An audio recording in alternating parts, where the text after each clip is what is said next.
is always current, and sometimes it's a challenge for you to be where God used to be or where God is not. You must be current where God is. That day Goliath could not wonder. Goliath began to wonder, who is this person? And he began to state, what I will do unto you. It's the same way that your enemy look at you and say, who are you?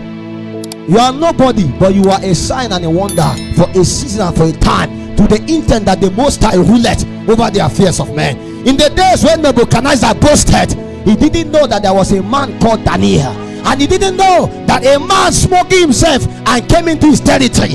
If he did not enter among the captivity, no problem, but Daniel was captured as a captive, and although he was a captive, he was being punished by the kingdom.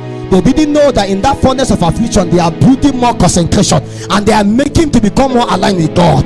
God was building more infrastructure for signs and wonders. And in the days when Daniel uttered a word, a realm beyond Babylon answered. And when that realm beyond Babylon answered, Nebuchadnezzar realized that there was a God beyond him.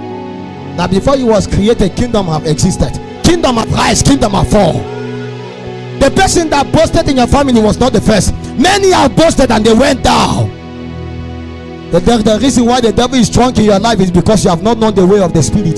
There is a part in the spirit that when you stand, you can look upon challenge and say you are too small.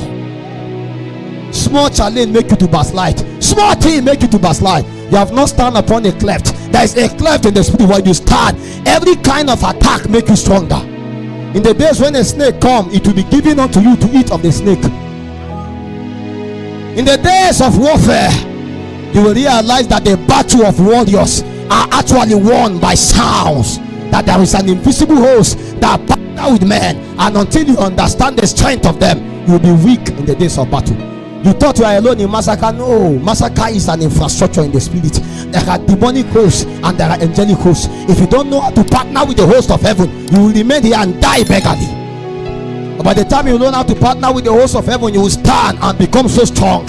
And everywhere, everybody will be here, and everybody is bound by the economy here. But when you stand, there is a voice in the spirit that directs you, that guide your path. So when David stood, he said, who is this uncircumcised Philistine? And the king began to wonder. He said, young man, do you want to die? We have the best of our captains. Here are our generals. This is Major General this is Major General that. And all of them have evaluated this man, and they have seen that Israel have no hope. And he said, I have come as part of the defense of the law. They tried to put him an armor in the flesh, but they realized that a king is not delivered by the of his army. There is no king but God. The Lord is a warrior. You may not know that until you understand the dimension called Jehovah Sabaoth.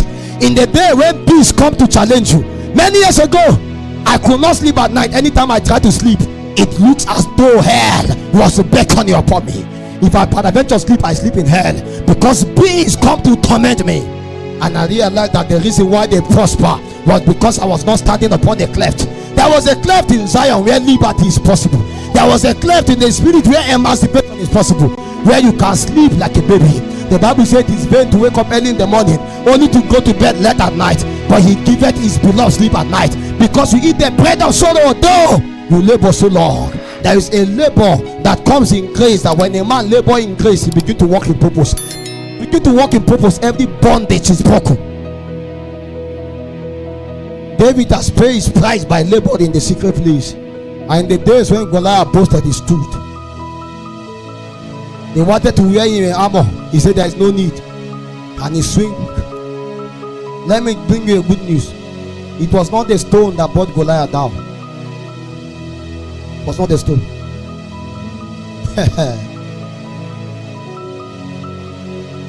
It was never the stone. What brought Goliath down was the presence of God. See, let me tell you, the presence of God that can kill is the same presence that make alive. That glory of God you call glory, it both judge and it make alive. The Bible said the Lord was working with them as a pillar. One was for defense, one was for attack.